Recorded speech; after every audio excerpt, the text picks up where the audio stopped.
So all the others, about 2,000, were dismissed to their barracks, and I was taken to a punishment room.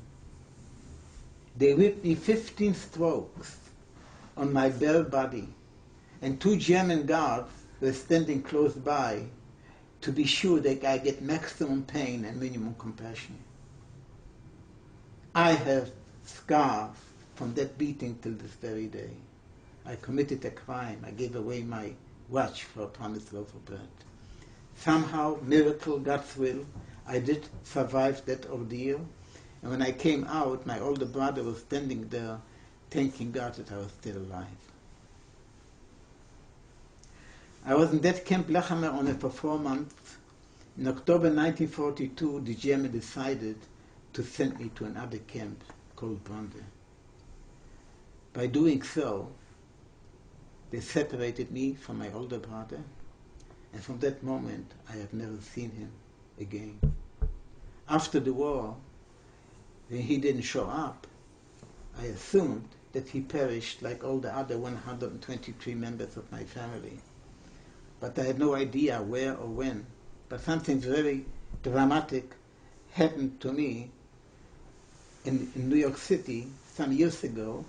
There was a gathering of Holocaust survivors, and somebody approached me and he said to me, "You don't know me, but I know you. I was the bookkeeper in your father's business, and I remember you as a little child. I have to tell you something that you don't know. I, with my own hands, pushed your brother Samuel into the gas chamber in Auschwitz. This was his job. What the Germans did, they just turned on the Zyklon B gas, and all the other work was done by other prisoners. And he knew my brother from home. They're the same age. So he told me that he pushed my brother into the gas chamber." You see, this by itself is a very painful experience. Millions never had a funeral. They have no graves. We don't even have an anniversary of their demise.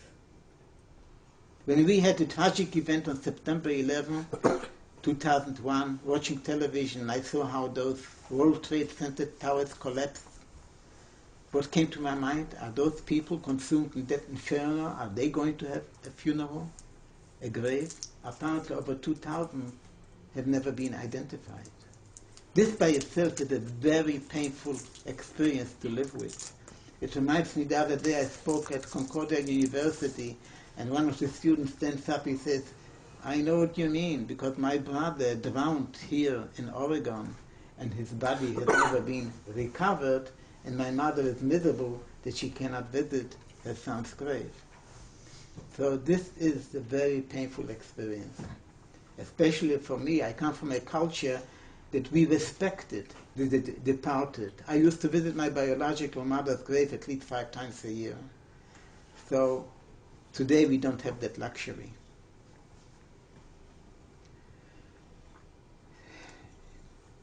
As I mentioned before, they sent me to another camp called Brande. This was a very harsh winter. The commander in that camp was such a cruel man. He enjoyed torture. There's an expression in the German language which is called Schadenfreude. You are entertaining yourself by watching others suffering and dying. This is the kind of a person he was. I was in that camp only for 2 months. And one of the interesting points that I would like to mention, which is not in my book because it happened a few months ago. I got a telephone call from Michigan University, and somebody introduced himself that he is a German teaching German literature at Michigan University. And his father was involved in that Camp Brande. And he lived with a guilt feeling all his life. And he is looking for Holocaust survivors from that camp. And he found one in Australia and one in Canada. And now when he went to the internet and he found my book, and I mentioned in my book that camp, so that's the reason that he contacted me. And we were on the phone for quite a while. And it's more interesting, just last week he sent me an email that he wrote a paper on that camp, and he submitted it to Yad Vashem, to the Holocaust Museum in Jerusalem, which has been published, and he's mentioning me being in that camp. Anyway, it was a terrible, terrible camp. I was there only for 2 months. And from that camp, I was sent to my third camp called Großmaslowitz, also in Germany. The conditions were very similar, the same kind of food, shelter, beating every day. In that camp, I was there for 15 months. But there's one episode which happened to me in that camp, which is extremely important in my life. And in all those thousands and thousands of letters that I received, over 40,000, there are many references to this episode that I'm going to share with you. And again, I appreciate that you are listening, but listen. And when you come home, try to analyze it. At one point, in that camp Großmaslowitz, I worked in a factory together with German employees. Mostly females, because men were drafted to the army.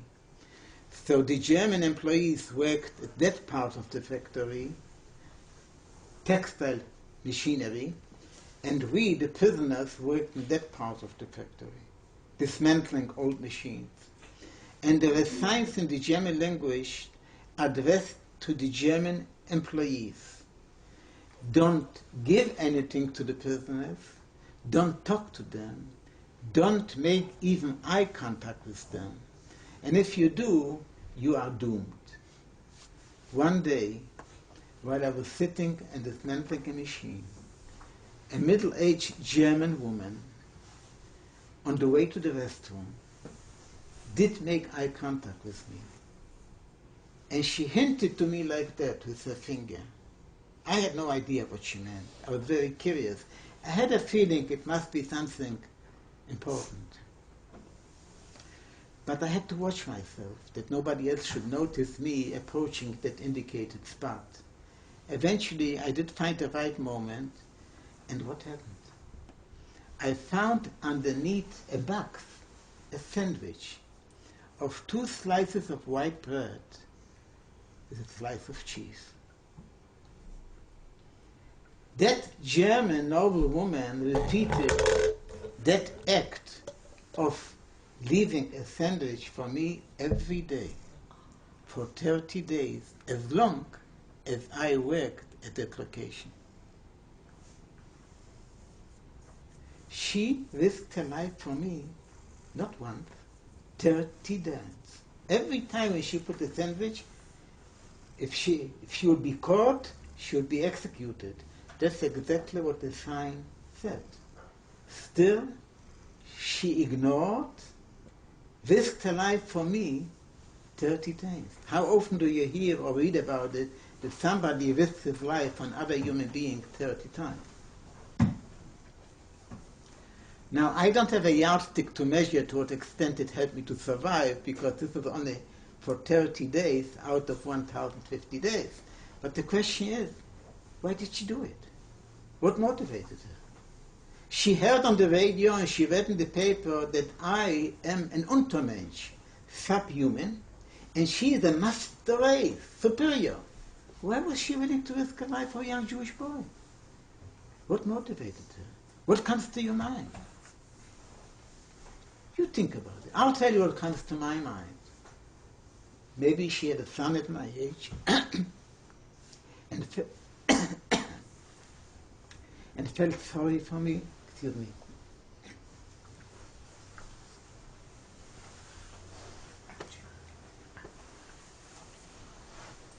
Maybe she wanted to make a point that not all the Germans are so cool. Maybe she was a religious person and she tried to abide by the tenets of her faith. I don't know. I never will. But I am so grateful to this German woman. She is my heroine to the last day of my life. Not just because of the practical help that she rendered. She taught me a very important lesson.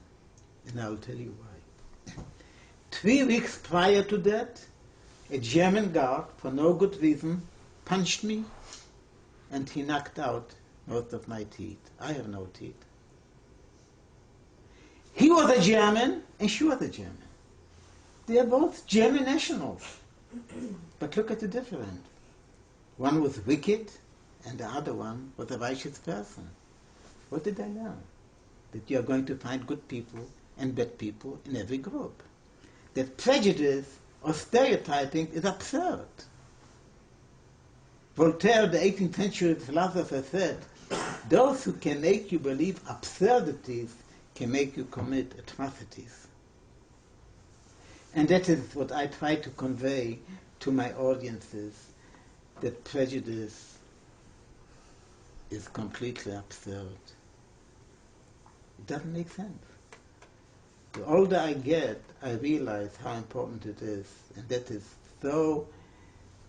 This case of this German woman, risk for life, for me, is a very important lesson, and the thousands of letters that I've been getting, a lot of those young students tell me, well, you know, I used to hate all the Mexicans, but not anymore.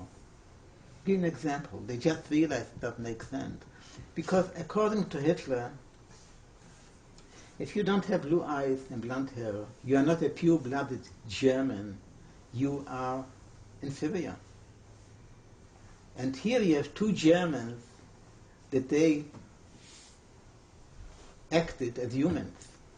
So this is very important in my life. I can just tell you that after the war, as soon as I regained some strength, I went to look for this lady.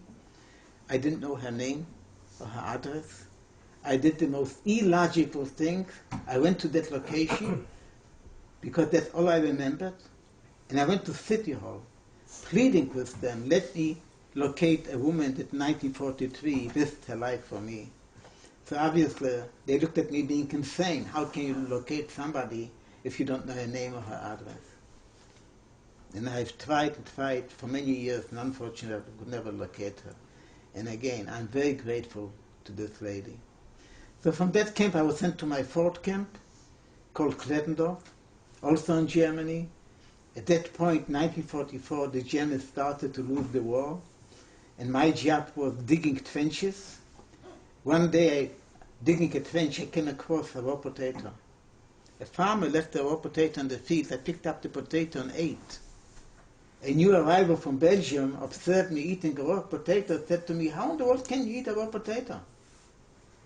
How can you take this humiliation, this beating every day? I cannot. I just came from Belgium. I had a wife and a child, good business, good parents. I'm not going to take it. I tried to reason with him. If you would have the experience of 2.5 years camp life the way I had, you'd be lucky to find a raw potato. It tasted better than to eat snow. I used to eat snow in order to survive. You have no idea what starvation means. If you are starving, you eat anything that you can put your hand on. And he really didn't last long. From that camp, I was sent to my fifth camp. This was my last camp, called Waldenburg, a real concentration camp. The main difference between a slave labor camp and concentration camp was that in concentration camp, I was stripped naked. Everything what I had from home was taken away from me. I don't have even a birth certificate like any person in modern time. They gave us a uniform consisting of a jacket, trousers, a shirt, no underwear, no socks, a cap, a coat, and a number, 64735. They never called me by my name again. Can you imagine to what extent you are dehumanized? You don't have a first name, a last name. That is the reason when I decided already to write my book, and I was thinking about the title, the name of my book is From a Name to a Number. This was a very traumatic experience that you don't have a name.